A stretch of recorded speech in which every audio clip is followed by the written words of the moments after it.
Welcome back to the channel. In this video, we're going to talk about my 4-part framework for how to learn any new skill. At this point in my life, I'm learning how to write short stories and poetry. I'm learning photography. I'm learning video. I'm learning how to shoot YouTube videos. There's a bunch that I'm learning. I'm constantly obsessed with skill acquisition because I personally believe that is one of the few ways to get ahead in this life and to really leverage whatever you can to get farther in your career. So stick around. I'm gonna have that linked up below in the little timestamps if you wanna check out the different pieces of the framework, bop around a little bit, bob and weave around. Let's jump into it. So I want to preface this by saying a lot of times you'll hear that phrase that how you do one thing is how you do everything. And I don't personally agree with that because I've been a lot of things, but I think that I am pretty good at other things. I know this sounds a little self-aggrandizing, but needless to say, that is something that I've become, I'd say, a master at. And once you become a master at anything, you start to see how to learn what it really takes to achieve mastery. And then to me, at least, it's become much easier to learn other skills. Now, I'm not saying learning skills is easy, but once you learn how you learn, that itself is a huge unlock. And so these are reminders for myself. This is a framework that I always come back to because I fall into the same beginner traps as anybody else. This is a 4-part framework. Key is 4-part framework on how to learn. So number 1 is get messy.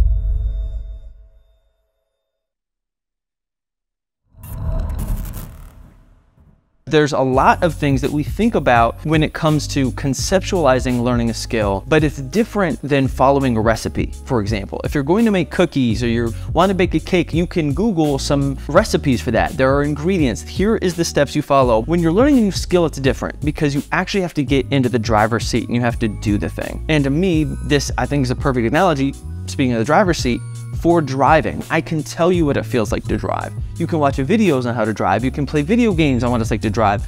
But until you actually sit in that driver's seat, you don't know what it feels like. There's a real unique feeling to braking, to being in neutral, to shifting gears up and down, to how much to push the gas down or not.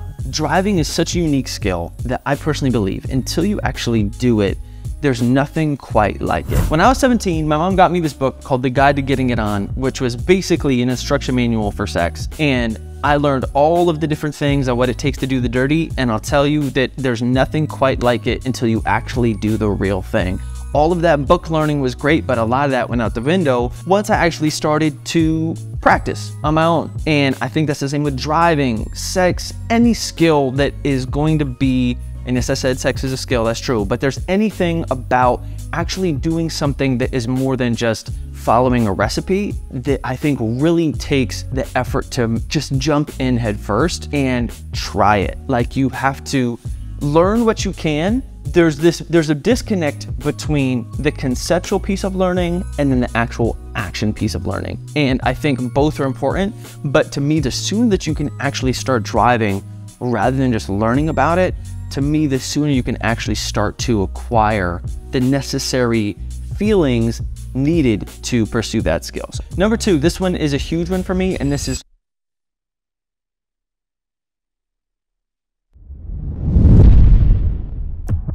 to me, this is a big one because it allows you to take action, like I said before. And before, when I would try to learn things, especially with music production, anything around any sort of artistic skill, I would try to learn everything up front. I would front load the learning before I even took any action. And unfortunately, you end up learning way more than you need to at that time. So as a beginner, at least in music production as an example, you don't need to learn super crazy complicated concepts, right? You just need to learn how do you get from A to point B. And so for me, it's less about learning everything up front and how can I learn what I need to as I go, because there is going to be a long path. It's a process. It's not trying to front load everything at the beginning. It's about how do you take it step by step. And for me, this has been really helpful recently with my writing. I'm learning what I need when I need it. I'm not trying to become an expert photographer from the jump. Once I'm reaching a certain level and I'm like, okay, I can't quite reach that next level yet without learning more, I'm going back to class, I'm watching more tutorials, things of that nature. So learn what you need when you need it. Don't try to front load everything at the beginning.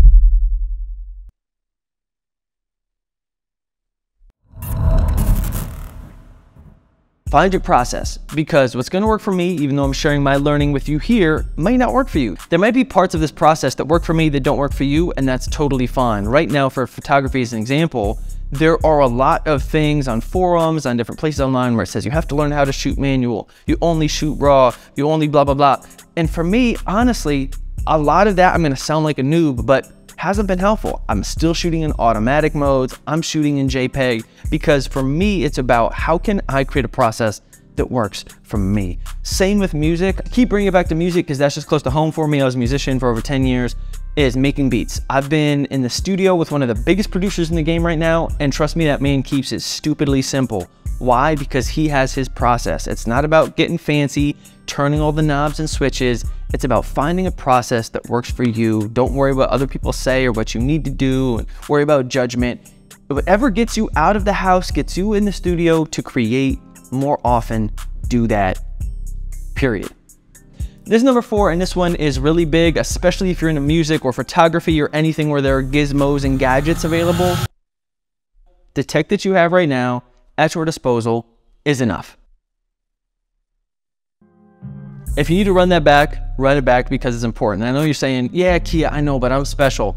No, you're not. Well, you probably are special in some regards, but in this regard, you're not. You don't need the latest Fujifilm lenses. You don't need the latest plugins.